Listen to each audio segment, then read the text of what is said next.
Liburan akhir tahun akhirnya tiba. Setelah berminggu-minggu penuh ujian dan tugas sekolah, tiga sahabat, Ardi, Raka, dan Dimas, akhirnya bisa bernapas lega. Malam itu, grup chat mereka yang biasanya sepi tiba-tiba rame banget. "Raka, bro, liburan ini kita harus ngelakuin sesuatu yang beda. Jangan mall lagi, bosen banget." Dimas, "Setuju. Gue juga males kalau cuma nongkrong doang. Tapi duit gue cekak, anjir." Ardi, gue ada ide. Gimana kalau kita naik gunung? Ada tuh gunung deket sini, gak tinggi-tinggi amat. Gak terkenal juga, jadi gak rame." Raka, "Wih, seriusan? Bisa camping sekalian kan?" Dimas, "Gas lah. Yang penting jangan bikin kaki gue putus napas di jalan aja." Keputusan bulat pun dibuat. Mereka sepakat mendaki gunung kecil itu 2 hari kemudian. Pagi hari yang ditentukan, mereka sudah berkumpul di rumah Ardi. Masing-masing membawa tas karier seadanya. Isinya gak macam-macam, sleeping bag, jaket, mie instan, senter, dan air minum. Motor mereka sudah terparkir di depan rumah, siap berangkat. "Gaskan, gengs!" seru Raka penuh semangat. Perjalanan mereka melewati jalanan berliku. Udara mulai sejuk, pepohonan menghijau di sisi kanan kiri. Setelah sekitar 1 jam, mereka sampai di kaki gunung. Ada warung sederhana dengan papan kayu bertuliskan, "Pendakian Gunung Giri Loka." Mereka turun, melepas helm. Seorang bapak tua yang duduk di depan warung menatap mereka dengan mata tajam. "Kalian mau naik?" tanya bapak itu dengan suara berat. "Iya, Pak, mau camping sebentar aja," jawab Ardi sopan. Bapak itu menghela napas, lalu berkata pelan, "Sebaiknya kalian hati-hati. Gunung ini jarang didaki orang. Jangan keluar dari jalur, apalagi kalau sudah gelap. Ingat itu." Raka hanya tertawa kecil. "Siap, Pak, santai aja, kita kan cuma mau seneng-seneng."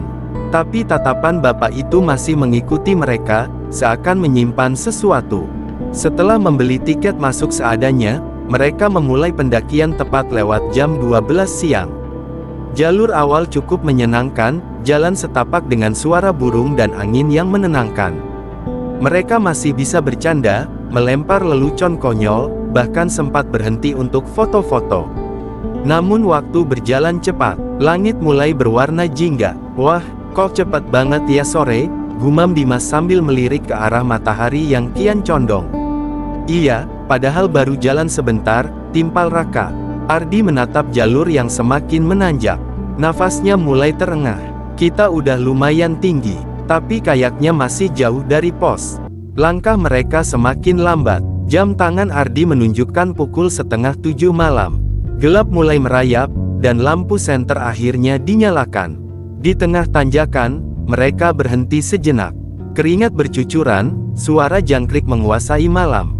"Bro, gimana ini?" Raka memecah keheningan. "Kita lanjut, atau nginep di sini aja?" Dimas menyalakan rokoknya, asap mengepul. "Kalau nginep di sini, gak ada lahan rata. Lanjut aja dikit lagi, siapa tahu ketemu tempat lapang." Ardi mengusap tengkuknya yang basah. "Ya udah, kita coba jalan. Tapi jangan misah, jangan aneh-aneh." Mereka bertiga saling pandang, lalu melangkah lagi. Jalan semakin sempit, pohon semakin rapat. Suasana berubah sunyi, terlalu sunyi. Sampai akhirnya Raka bergumam pelan, kok rasanya kita salah jalur ya?" Ardi menghentikan langkahnya. Senter diarahkan ke tanah, jalur setapak yang mereka lalui semakin samar, dipenuhi akar dan semak. Tidak ada tanda-tanda jalur resmi. "Anjir," Dimas berbisik. "Kita nyasar, bro." Malam makin pekat, hawa dingin menusuk. Dari balik pepohonan, seolah ada tatapan-tatapan tak terlihat. Dan disitulah, babak baru dari petualangan mereka dimulai. Udara malam kian menggigit. Hutan semakin rapat, cahaya bulan hanya sesekali menembus celah pepohonan. 3 anak itu berjalan pelan, hanya ditemani cahaya senter yang bergetar di tangan mereka. "Gue udah bilang tadi, harusnya berhenti aja," gerutu Raka, nada suaranya mulai tinggi. "Ya terus lu mau tidur di mana? Di tanah miring kayak gini? Mana dingin banget pula," balas Dimas ketus. Asap rokoknya melayang, cepat hilang ditelan angin. Ardi berdiri di tengah mereka, mencoba menengahi. Udah, jangan ribut. Kalau kita panik malah makin kacau. Jalan dikit lagi aja. Kalau masih gak ketemu jalur, baru kita pikirin mau ngapain. Suasana hening kembali, hanya suara langkah kaki yang menghantam tanah basah. Sesekali terdengar ranting patah, tapi bukan dari pijakan mereka. Raka berhenti mendadak. Lu denger gak barusan? Semua diam. Suara itu datang lagi, krek, krek, seperti ada sesuatu yang menginjak ranting dari arah kegelapan. Jangan bercanda, anjir, bisik Dimas, wajahnya tegang. Ada apa sih sebenarnya? Ardi mengangkat senternya, menyorot pepohonan. Kosong, tapi perasaan tak enak semakin menekan dada mereka. Mereka lanjut berjalan, makin cepat, seakan ingin kabur dari sesuatu yang tak terlihat. Nafas makin memburu, tubuh lelah, tapi rasa takut membuat mereka enggan berhenti. Beberapa menit kemudian, jalur yang mereka lalui berubah. Tanahnya tak lagi berupa jalan setapak, melainkan penuh semak dan akar menjuntai. Mereka sadar benar, jalur resmi sudah hilang dari bawah kaki. Anjir, fix kita nyasar, kata Dimas pelan, nadanya penuh putus asa. Harusnya tadi balik aja, Raka hampir berteriak. Ini semua gara-gara lu, Dimas melotot. Halah, dari tadi nyalahin mulu. Lu kira gue navigator apa? Ardi berteriak, cukup. Suaranya menggema di antara pepohonan, membuat hutan terasa makin mencekam. Kita harus tenang, kalau gak, kita bisa makin parah. Tapi sebelum mereka bisa menenangkan diri, sesuatu menarik perhatian mereka. Di depan, samar-samar terlihat bentuk aneh, dua pilar batu menjulang, diselimuti lumut, membentuk semacam gerbang kuno. Tubuh mereka seketika merinding. Bro, Raka berbisik. Lu lihat juga kan? Ardi mengangguk pelan, mulutnya kering. Itu, apaan? Gerbang itu berdiri tegak di tengah hutan, seolah sudah ada di sana selama ratusan tahun. Ukiran samar menghiasi permukaannya, menyerupai simbol-simbol aneh yang tak bisa mereka mengerti. Dimas menelan ludah. Mungkin, itu jalan keluar. Bisa aja ini pintu menuju jalur lain. Tapi, kenapa bentuknya gitu? Suara Raka bergetar. Ketiga anak itu berdiri terpaku, tak berani maju ataupun mundur. Suara malam seolah lenyap, hanya degup jantung mereka yang terdengar keras. Ardi melangkah satu kali, lalu menoleh kedua sahabatnya. Kita gak punya pilihan lain. Kalau tetap di sini, kita bisa beneran hilang. Dengan perasaan campur aduk, mereka akhirnya melangkah perlahan mendekati gerbang. Senter menyorot ukiran-ukiran batu yang semakin jelas. Beberapa berbentuk wajah, ada pula yang menyerupai tangan terentang. Sampai akhirnya, mereka bertiga berdiri tepat di depan gerbang. Angin berhembus kencang dari arah dalam, membawa aroma tanah basah bercampur anyir. Dimas berbisik, serius kita mau masuk? Ardi mengangguk pelan, meski wajahnya pucat. Kalau itu satu-satunya cara keluar. Raka menutup matanya sebentar, lalu menghela napas panjang. Ya udah, tapi sumpah, gue ngerasa ada yang gak beres banget. Dengan langkah gemetar, mereka bertiga menyeberangi gerbang itu. Begitu melewatinya, udara berubah. Hutan yang tadi pekat kini terasa berbeda, sunyi, tapi juga penuh dengan keanehan. Seperti memasuki dunia lain. Begitu melewati gerbang, hawa di sekeliling mereka langsung berubah. Udara yang tadinya dingin menusuk kini jadi lebih berat, seperti penuh kabut tipis yang menempel di kulit. Langit terlihat gelap, tapi bukan gelap malam, lebih mirip langit abu-abu kelam tanpa bintang dan bulan. Gila, Raka terengah, menoleh kanan kiri. Ini, bukan hutan yang tadi, bro. Ardi menyorotkan senter, tapi anehnya cahaya itu hanya menembus beberapa meter sebelum teredam. Di sekeliling mereka kini berdiri patung-patung batu setinggi manusia, berjejer seakan mengawasi setiap langkah. Wajah patungnya tidak jelas, mata cekung, mulut terbuka, ekspresinya seolah menjerit. Ini tempat apa, anjir, bisik Dimas, wajahnya sudah pucat. Mereka melangkah hati-hati di antara patung, hingga menemukan jalan setapak dari batu hitam yang memanjang ke depan. Jalannya menurun, dipenuhi lumut, dan di kejauhan tampak cahaya redup seperti obor. Ada cahaya. Mungkin itu desa, kata Ardi, mencoba menyalakan semangat.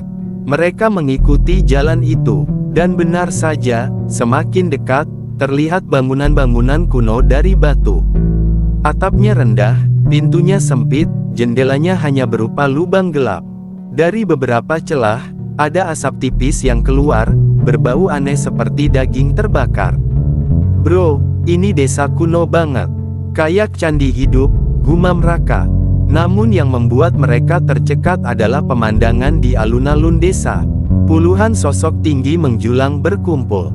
Mereka menyerupai manusia, tapi tubuhnya luar biasa besar, rata-rata 2 meter lebih, dengan tangan panjang dan wajah pucat kebiruan. Mata mereka merah samar, giginya runcing ketika berbicara satu sama lain dengan bahasa yang terdengar asing dan berat. Ardi segera menarik kedua temannya bersembunyi di balik tembok batu yang retak. Nafas mereka memburu. Gak mungkin, itu orang beneran, bisik Dimas.